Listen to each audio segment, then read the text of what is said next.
Was that the submarine of 87? So, Iron Lung, I just watched it a while ago, and I think it's pretty okay for what it is, though it does have some issues. Now, Iron Lung is a movie made by Markiplier, the Markiplier on YouTube.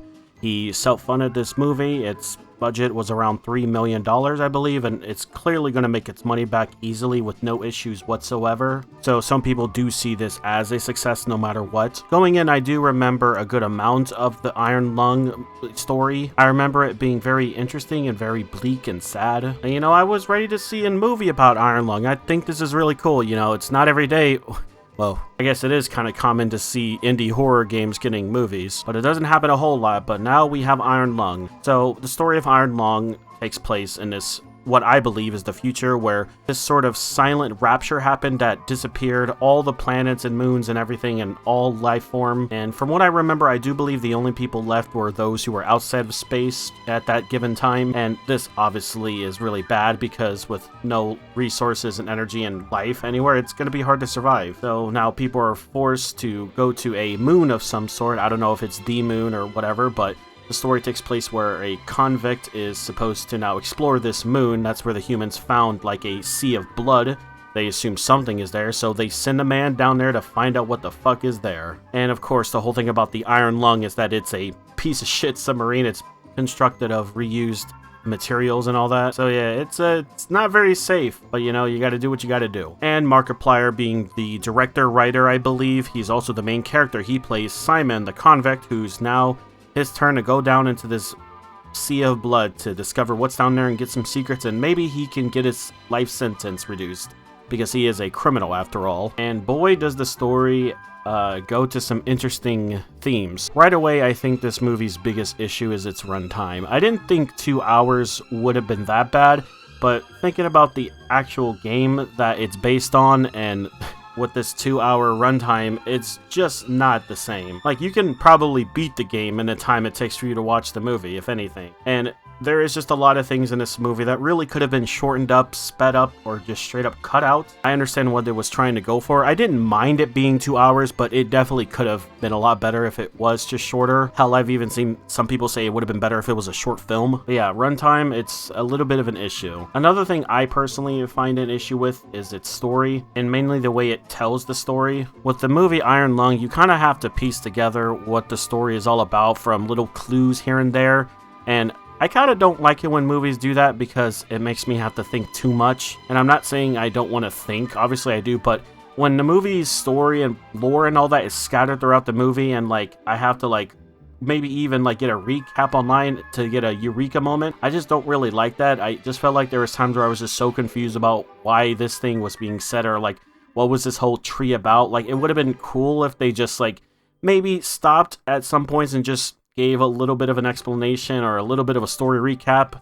I guess some films do it better in other ways, and I know there are movies who do a good job of telling the story, the backstory as the story's going. I just really wish Iron Lung just did a better job of telling its story and its lore, because I really had to go online to really get an idea of what the true story is about. And the movie is pretty one-to-one when it comes to the game.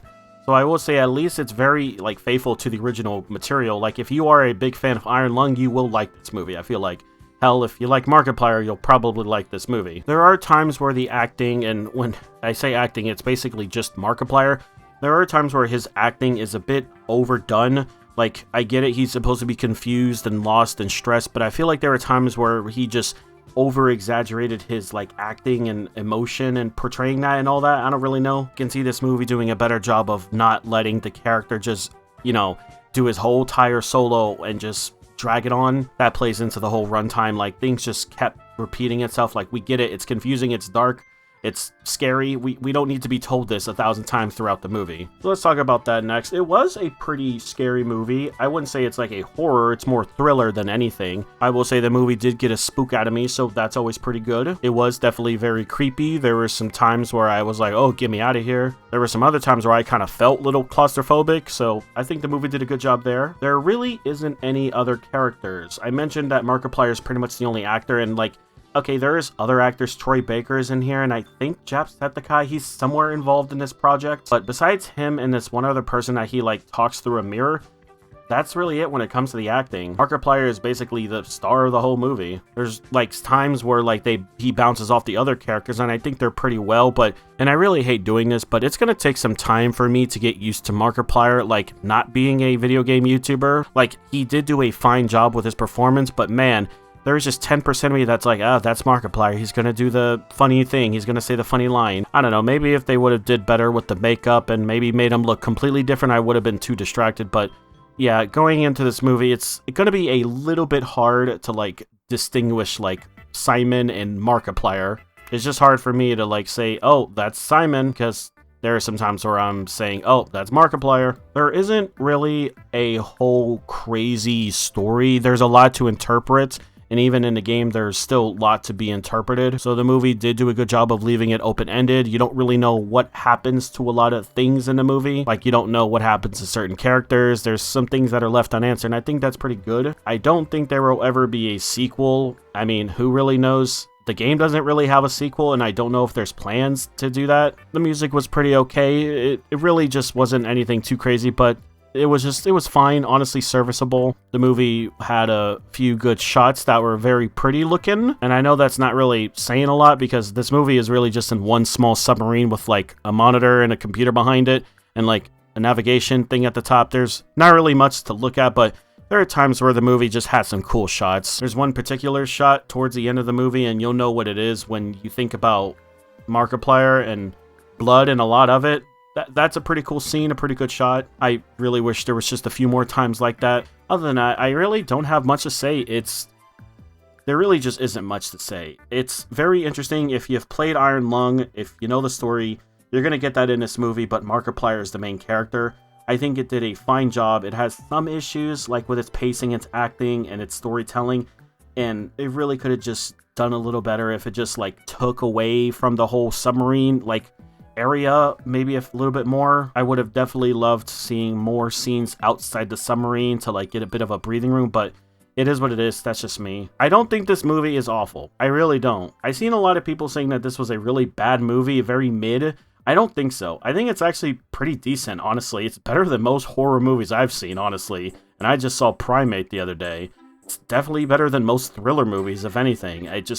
To me, thriller movies it's a very low bar, so as long as you're doing something and you're trying your best at it, I really can't ask for more than that. And for me, I feel like this movie did that. I feel like everyone on it was great. Everyone did a good job. They did what they could with their material. They didn't want to, like, go out to this new direction, do something completely different, alienating the original, like, source material. It was a decent movie. I would give it a 7 out of 10, maybe 6.5 on another day. Nowhere near an 8, just a good old 7. It's pretty good, actually. Just some big flaws there. Just cut those out. This could be higher up. This could be around 8. This could be 9. Who knows? But yeah, that's all I want to talk about Iron Lung.